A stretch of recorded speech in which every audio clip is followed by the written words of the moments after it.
Dahlias make up one of my big five here in the garden and are really important to the late summer garden. Here's my quick guide to making sure that you have loads of blooms all the way through to the very first frosts.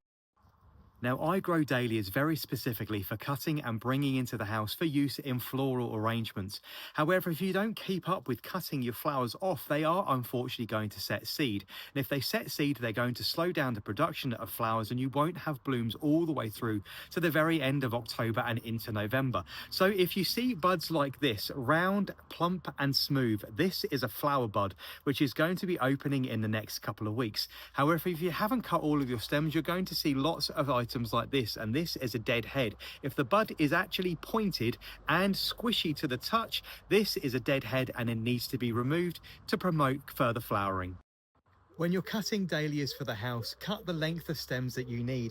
If you're making a short posy, you can always just nip the stem off just to the next set of buds. However, if you want the stems much longer, don't ever be afraid of cutting the stems right down low. The plant will simply just produce lots of side shoots and more flowers in the weeks to come.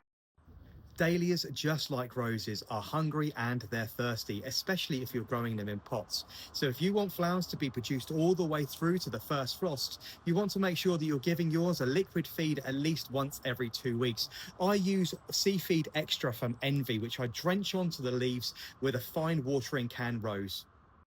Keep picking, keep deadheading, watering, and of course, feeding your dahlias, and you'll have flowers all the way through to the beginning of November.